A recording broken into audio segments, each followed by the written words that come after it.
यीशु मसीह के जन्म से लगभग 400 साल पहले सुकरात एथेंस में रहते थे। एक लड़के के रूप में वह बदसूरत था, अंडरसिटेड था और एक सपाट नाक और उभरती हुई आंखें थीं। उनके पिता एक गरीब पत्थर कट्टर थे, इसलिए वह हमेशा शबली कपड़े पहने हुए थे। अपनी उम्र के अन्य लड़कों की तरह वह स्कूल गए, जहां सबसे महत्वपूर्ण सबक संगीत और जिम्नास्टिक थे। उन्होंने कुछ विज्ञान और गणित और सितारों के बारे में थोड़ा सीखा, लेकिन लगभग इतना इतिहास और भूगोल नहीं, जैसा कि बच्चे आज सीखते हैं। छोटी गर्दन और सादे चेहरे के साथ यह अजीब छोटा प्राणी एक विचारशील बच्चा था। उन्होंने हर समय अपने साथियों को देखा और बहुत कम चीजों को उनके नोटिस से बचने की अनुमति दी। सुकरात में एक बड़ा घर या ठीक फर्नीचर नहीं था। वह या तो नहीं चाहता था धन या सुंदर संपत्ति। जैसे जैसे वह बड़ा होता गया, वह शारीरिक रूप से बहुत कम सोचने लगा। आराम और आनंद। उन्होंने अपना मन उन सभी को दिया जो महान, सम्मानजनक और सिर्फ था। सुकरात पैदल ही शहर में चले गए और लोगों से बात की। एथेनियाई लोगों ने सड़कों पर अपने परिचित व्यक्ति की तलाश शुरू की और अपने दोस्तों से कहने के लिए, हाँ, यह सुकरात है, साथ आओ और उससे बात करो। कुछ समय बाद सुकरात एक शिक्षक के रूप में प्रसिद्ध हो गए। वह सड़कों पर भटक गया और बाजार के स्थानों में खड़ा हो गया, जो किसी से भी बात कर रहा था जिसने उसे बधाई देने की परवाह की। उनके श्रोताओं को अक्सर भ्रमित किया जाता था जब वे उनके साथ बहस करते थे या उनके सवालों के जवाब देते थे। सुकरात ने अपने देशवासियों से कहा कि सभी को खुद के लिए सोचना सीखना चाहिए, ताकि उसके कारण का उपयोग करके उसके पास शक्ति हो, यह देखने के लिए कि क्या सही, सही, सच्चा और सुंदर था, और इसलिए अपने स्वयं के आचरण को आकार दें। वह चाहता था कि एथेंस एक आदर्श राज्य हो। उन्होंने सभी को अपने विद्यार्थियों और अपने अन्य अनुयायियों के बारे में बताया।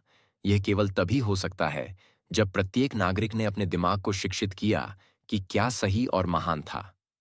उनका मानना था कि पूछताछ और चर्चा से उन्हें ऐसा करने में मदद मिलेगी, और इसलिए वह हमेशा खुली सड़कों पर उनसे बात कर रहे थे। जब सुकरात एक बूढ़े व्यक्ति थे, तो उनकी प्रसिद्धि दूर दूर तक फैल गई थी। कई अमीर आदमी के घर ने उसके दरवाजे खोले, क्योंकि लोगों ने उन्हें अपने मेहमान के रूप में सम्मानित किया। डिग्री के द्वारा विद्यार्थियों का एक विशेष समूह उसके चारों ओर इकट्ठा हो गया, और जहां भी वह गया, उसका पीछा किया। उनमें एक युवा व्यक्ति था जिसे प्लेटो कहा जाता था, जिसने हर शब्द को कीमती कर दिया था, जिसे उसके गुरु ने कहा था, और बाद के वर्षों में खुद सुकरात के रूप में प्रसिद्ध शिक्षक बन गया। लेकिन यद्यपि बहुत से लोग बूढ़े आदमी से प्यार करते थे और अपनी बुद्धि में प्रसन्न थे, कुछ ऐसे भी थे जिन्होंने उसे मंजूरी नहीं दी थी। उन्होंने सिखाया कि मनुष्य के अपने मन ने देवताओं से अधिक उनके आचरण को प्रभावित किया। यह कुछ लोगों को एक नया और दुष्ट विचार लग रहा था। उन्होंने कहा कि एथेंस और ग्रीस के अन्य देवताओं के लिए बलिदान करने की तुलना में उच्च और कुलीन काम थे, और कई लोगों ने सोचा कि वह युवा भटक का नेतृत्व कर रहे थे। उन सभी पर सवाल उठा रहे थे कि उन्हें अपने दिमाग को संदेह के साथ विश्वास करना और भरना सिखाया गया था। जो लोग एथेंस को नियंत्रित कर रहे थे, वे सुकरात को उनके सामने पेश होने और अपने परीक्षण को खड़े करने के लिए बुलाया। उसके दोस्तों ने उसे भागने या छिपाने के लिए भीख मांगी, जब तक कि तूफान उड़ा नहीं हो गया। लेकिन सुकरात कोई कायर नहीं था। ARD। वह जानता था कि उसने कुछ भी गलत नहीं किया था, और उसने केवल वही सिखाया था जो वह सिर्फ सच्चा और सम्मानजनक मानता था, और इसीलिए वह अदालत में चला गया। उसके कपड़े और जूते धूल भरे और यात्रा सना हुआ थे, लेकिन हर कोई जानता था कि जर्जर कपड़ों के नीचे एक महान दिल की धड़कन। उन्होंने एक शक्तिशाली और प्रतिष्ठित भाषण दिया।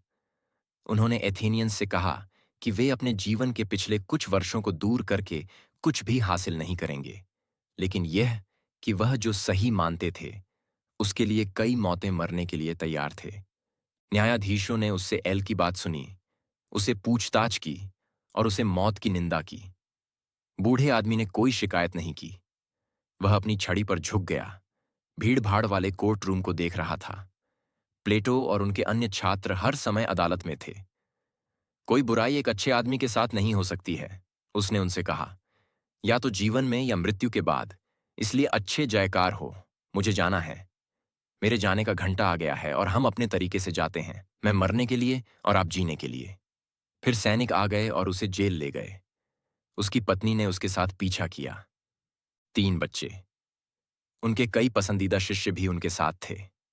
लंबे समय तक वे उससे बात की और उसने उन्हें कई बुद्धिमान सबक सिखाया जो उन्होंने अपने दिलों में कीमती बनाई।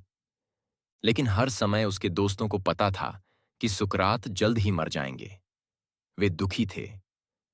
के लिए, जैसा कि प्लेटो ने लिखा था, वह एक पिता की तरह था जिसके बारे में हम शोकित हो रहे थे और हम अपने जीवन के बाकी हिस्सों को अनाथों के रूप में पारित करने वाले थे। सूरज के पेड़ टॉप के पीछे सेट होने के बाद जेलर अंदर आया और सुकरातों से मौत की तैयारी करने के लिए कहा। एथेंस में जब लोगों को मरने की निंदा की गई तो उन्हें एक कप जहर दिया गया। सुकरात यह जानते थे और उसने जेलर को सिर हिलाया, जिसने उसे दुखी रूप से यह कहते हुए देखा कि आप, सुकरात, जिन्हें मैं जानता हूं कि मैं सबसे अच्छा और सज्जन और सबसे अच्छा है जो कभी भी इस जगह पर आए थे, जब मैं आपको दूसरों के लिए जहर पीने के लिए कहता हूं तो मैं नाराज नहीं होगा। और एक नहीं, एक नहीं, एक दोषी कारण है। आंसू में फटने से वह बाहर चला।